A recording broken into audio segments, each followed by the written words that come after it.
Dear students, myself Dr. Fatima Sultana, Associate Professor in Department of Zoology, JDB Government Girls College, Kota. Today we are going to discuss about lytic cycle. आज हम lytic cycle के बारे में पढ़ेंगे.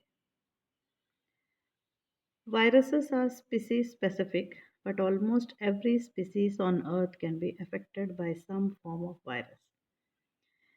आज की तारीख में वायरस के बारे में जानना हमारे लिए बहुत मुश्किल नहीं है, क्योंकि बच्चा बच्चा जानता है कि वायरस कितना ख़तरनाक है। जो पैंडेमिक कोविड का जो ये सर्कमस्टेंसेस हमारे बीच चल रहे हैं, इससे तो बिल्कुल ही क्लियर है कि वायरस कितना ख़तरनाक होता है। वायरस जो है ये स्पीसीज स्पेसिफिक होता है और अर्थ में जो है कोई ऐसा ऑर्गेनिज्म नहीं होगा जो वायरस से अफेक्टेड नहीं हो। Every species on earth can be affected by some form of virus. किसी ना किसी वायरस से अफेक्टेड होता है। The lytic cycle involves the reproduction of viruses using a host cell to manufacture more viruses. The viruses then burst out of the cell. Lytic cycle जो है उसमें क्या होता है कि वायरस जो है वो होस्ट की कोशिका में रिप्रोड्यूस करता है और बहुत सारे वायरस बनाने का काम करता है। जब बहुत सारे वायरस बन जाते हैं तो वो कोशिका को तोड़ करके यानी बर्स्ट करके बाहर निकलते हैं और दूसरे कोशिकाओं को इन्फेक्ट करके और अधिक वायरस बनाने का काम करते हैं। This type of cycle is known as lytic cycle. It involves the reproduction of viruses in the host cell to manufacture more viruses. The virus then bursts out of the cell to infect other cells. The lysogenic cycle involves the incorporation of the viral genome into the host cell genome, infecting it from within. Lysogenic cycle क्या होता है? जो virus का जो genome है वो host cell यानी जिस कोशिका में वो प्रवेश करता है उसके जीनोम के साथ इनकॉर्पोरेट हो जाता है, यानी उसके जीनोम के साथ अपना जीनोम भी शामिल कर देता है और उस कोशिका के अंदर रहते हुए इन्फेक्ट करता है। Different host and their viruses, जैसे कि मैंने बताया कि वायरस स्पीसीज स्पेसिफिक होता है, तो viruses are often very specific as to which host and which cells within the host they will infect. किस होस्ट को इन्फेक्ट करना है, किस कोशिका को इन्फेक्ट करना है, ये स्पेसिफिक होते हैं वायरसेस को। जो विभिन्न प्रकार के वायरस हैं उनके स्पेसिफिक होस्ट स्पेसिफिक कोशिकाएं होती हैं जिसको वो इन्फेक्ट कर सकते हैं। This feature of a virus makes it specific to one or a few species of life on earth. इसके वजह से ही क्या है कि वायरस के इस फीचर के वजह से वो किसी एक या कुछ स्पीसीज तक ही वो सीमित रखता है। So many different types of viruses exist that nearly every living organism has its own set of viruses that try to infect itself. तो हम क्या देखते हैं, जो विभिन्न प्रकार के वायरसेस जो एग्जिस्ट हो रहे हैं वो एवरी लिविंग ऑर्गेनिज्म को इन्फेक्ट कर सकता है और हर लिविंग ऑर्गेनिज्म का एक अपना ओन सेट ऑफ वायरस होते हैं जो उनको इन्फेक्ट कर सकते हैं, यानी उनकी कोशिकाओं को इन्फेक्ट कर सकते हैं। तो छोटे से छोटा सिंपलेस्ट से सिंपलेस्ट कोशिका प्रोकैरियोटिक बैक्टीरिया वायरसेस के द्वारा अटैक किया जा सकता है। Even the smallest and simplest of cells prokaryotic bacteria may be attacked by specific types of viruses. Electron microscope का चित्र है, इसमें आप देख सकते हैं कोशिका के चारों तरफ वायरस चिपके हुए हैं जो इस कोशिका को इन्फेक्ट कर सकते हैं, किया हुआ है। बैक्टीरियोफेजेस, बैक्टीरियोफेज हम किसको कहते हैं? Bacteriophages are viruses that infect bacteria.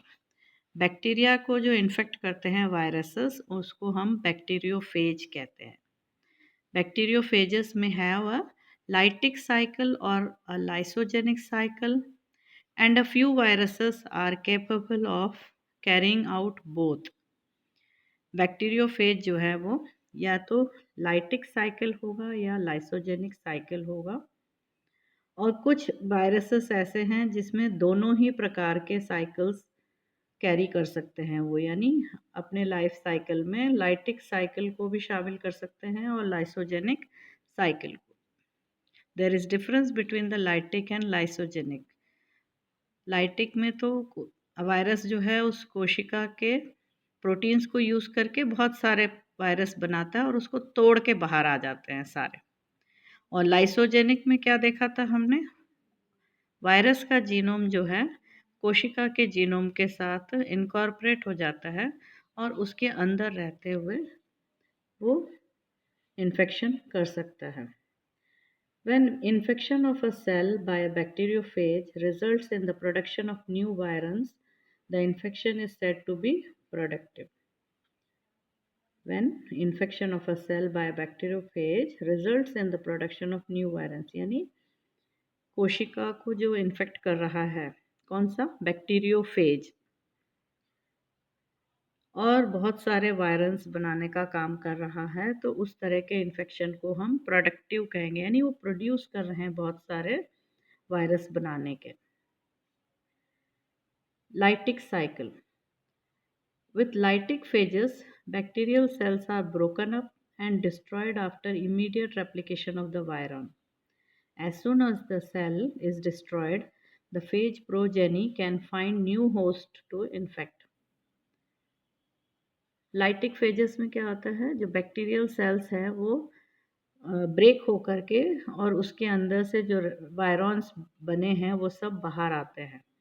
तो उससे क्या है कि वो जो सेल जिसके अंदर ये बने थे वो डिस्ट्रॉय हो जाते और फिर उसके बाद वो दूसरे होस्ट को इन्फेक्ट करते हैं. इसका बेस्ट एग्जांपल है lytic bacteriophage T4 which infects E. coli found in the human intestinal tract. Lytic phages are more suitable for phage therapy.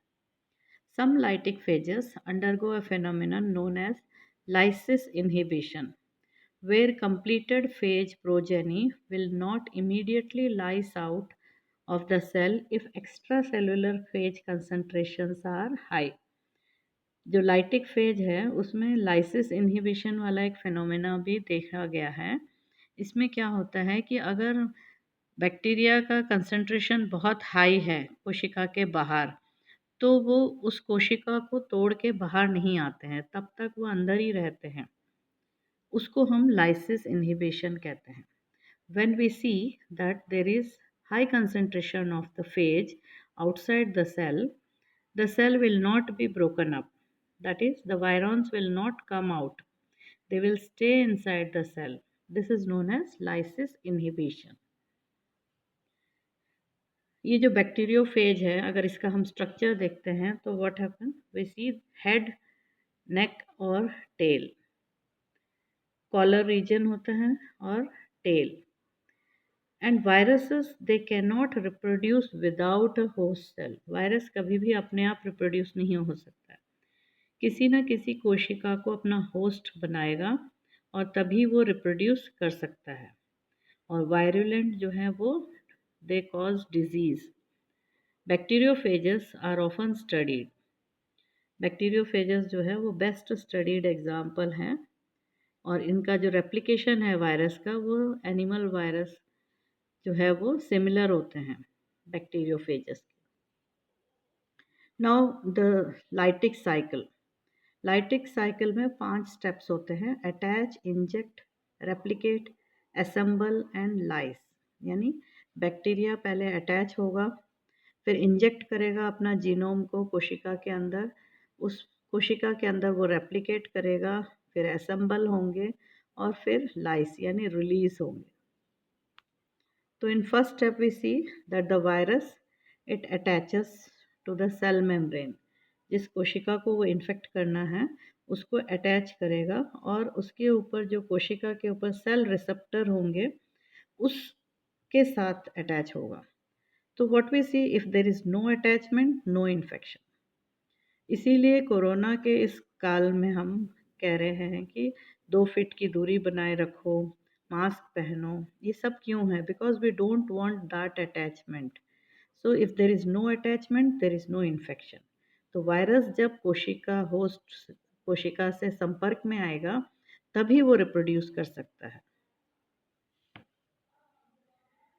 अब इसके अंदर जैसे आप देख सकते हैं जो रिसेप्टर्स हैं, सेल के ऊपर जो रिसेप्टर है उसके ऊपर वो अटैच हो गया है virus. That is we can see that it has landed like a rocket. अब वायरस जो है एंजाइम वायरस के जो एंजाइम है वो सेल मेम्ब्रेन को वीक कर देते हैं और वहाँ से वो वॉल ब्रेक हो जाती है और वो अपना जेनेटिक मटेरियल को उसके अंदर होस्ट कोशिका में डाल देते हैं। So next step what we see that the virus, if it is DNA or RNA, it uses ribosomes to make virus proteins, and these proteins create are created by transcription and translation. अब ये जो virus proteins है वो नए virus के parts बनाने में help करते हैं, जैसे कि टेल, कॉलर, नेक और वो हेड। फोर्थ फेज में हम क्या देखते हैं? The new virus proteins are assembled in the cytoplasm. Cytoplasm जो कोशिका का जो साइटोप्लाज्म है उसमें नए जो बने हैं पार्ट्स वो सब असेंबल हो जाएंगे और नए वायरॉइंस तैयार हो जाएंगे, यानी न्यू वायरसेस जो है वो रिप्रोड्यूस हो जाएंगे। अब सेल मेम्ब्रेन को वापस से वायरस के एंजाइम्स जो है वो वीक करेंगे और उसको बर्स्ट कर देंगे so that the new viruses are released to find new host। तो न्यू वायरसेस जो है वो बर्स्ट होकर के उस कोशिका को तोड़ के बाहर आते हैं और दूसरे अन्य कोशिकाओं को वो इन्फेक्ट कर सकते हैं। So in the release, what we see that a virus will go through a series of 5 stages as it infects a cell. The fifth stage is the release. That is, the lytic cycle is called the release. When the cell membrane becomes too weak, the cell will burst. This is why this process is called lytic cycle. क्योंकि लाइस कर रहा है यानी burst कर रहा है, इसीलिए इसको हम लाइटिक साइकिल कहते हैं। When the cell bursts open, the new baby viruses are released from the host cell and can infect new cells to repeat this process. अब ये जो नए जो वायरसेस तैयार हुए हैं वो सब उस होस्ट सेल को ब्रेक करके बाहर आते हैं और नए कोशिकाओं को सिमिलर प्रोसेस से रिपीट करते हुए इस प्रोसेस को कंटिन्यू करते हैं। So in lytic cycle what we see, first attachment, attach हुआ वायरस को सेल मेम्ब्रेन के साथ और उसके अंदर उसने अपने डीएनए को डाल दिया है और जो प्रोटीन्स हैं उसको यूज़ करते हुए ट्रांसक्रिप्शन और ट्रांसलेशन के प्रोसेस के द्वारा नए जितने प्रोटीन्स बने हैं तो टेल, हेड ये सब अलग अलग पार्ट्स बन जाते हैं और उसके बाद ये सब असेंबल हो जाते हैं। ये सारे पार्ट्स देखिए ये अलग अलग बने हैं, हेड, टेल, टेल फाइबर्स, ये सब असेंबल हो जाएंगे और न्यू बेबी वायरॉन्स रिलीज कैसे होंगे?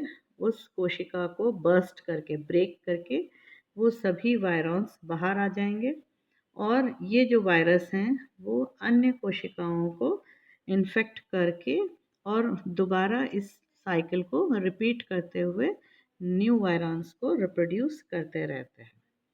So in lytic cycle we see that the proteins on the surface of the virus bind with proteins on the surface of the host cell. This is specificity. The virus injects its DNA into the host cell. The DNA from the virus shuts down and takes over the host cell. The virus uses the material of the host cell to make thousands of copies of its own protein coat and DNA. तो पूरे lytic cycle में हमने क्या देखा कि virus जो है specific है, यानी हर कोशिका के लिए, हर स्पीसीज के लिए स्पेसिफिक होता है वायरस। फिर वायरस जो है उसको इन्फेक्ट कर सकता है और कोशिका को के सेल मेम्ब्रेन पे अटैच होकर के अपने डीएनए को वो होस्ट कोशिका में इंजेक्ट कर देगा और डीएनए को जो है वो मल्टीप्लाई करके अपने नए प्रोटीन्स का इस्तेमाल करते हुए नए बॉडी पार्ट्स बनाएगा और सारे असेंबल हो करके न्यू वायरसेस तैयार होंगे and in this way thousands of copies of these viruses are produced and this cycle will be repeating so that new viruses can be developed. Thank you so much.